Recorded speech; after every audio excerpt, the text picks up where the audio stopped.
À toi.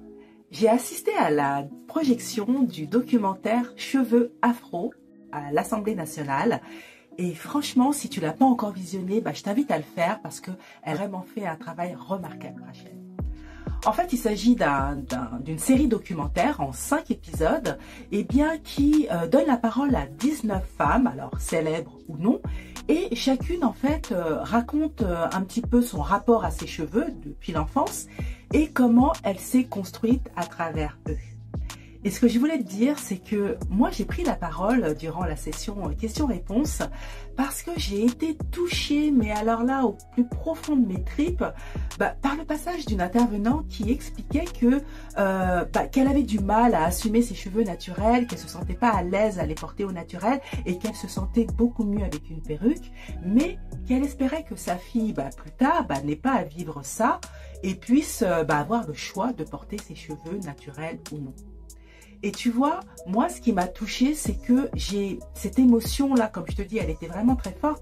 Cette émotion-là, je l'ai associée au combat, en fait, il y a quelques années, que de nombreuses femmes ont pu mener, et j'en ai fait partie, à propos du défrisage chimique.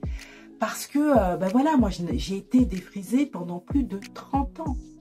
Je ne savais pas qu'il y avait d'autres solutions, j'étais perdue, j'étais prise dans une spirale infernale. C'est vrai que tout le monde faisait ça, c'était quelque chose qui était habituel et en fait, voilà, il n'y avait pas tellement d'autres alternatives qui étaient proposées.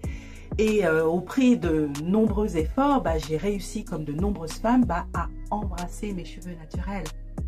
Et tu vois, moi, j'ai associé cette émotion de ce combat aux femmes qui, aujourd'hui, vivent la même chose avec le fait de porter des perruques, pas par plaisir, mais parce qu'elles n'ont pas de choix.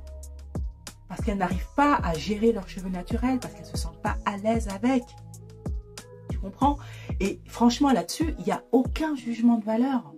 C'est important que je le dise parce que, et d'ailleurs, j'étais totalement d'accord avec toutes les personnes qui sont intervenues suite à ma question, parce que voilà, moi je me suis même très bien entendue avec la Yato, que je ne connaissais pas, qui est une experte des coiffures avec des perruques, et on s'est très bien comprises.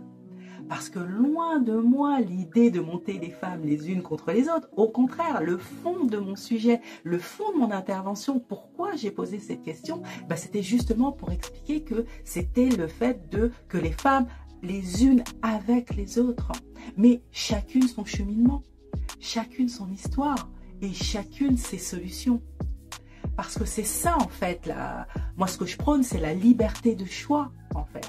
C'est la liberté de porter tes cheveux naturels si je veux, de porter défrisés si je veux, perruque si je veux, porter des cheveux rasés, porter des tresses si je veux. En fait, d'avoir le choix, mais un choix éclairé et assumé.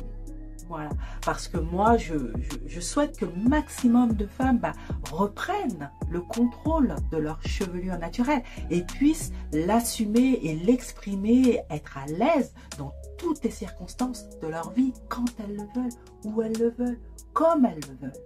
C'est ça la puissance, c'est d'avoir le choix.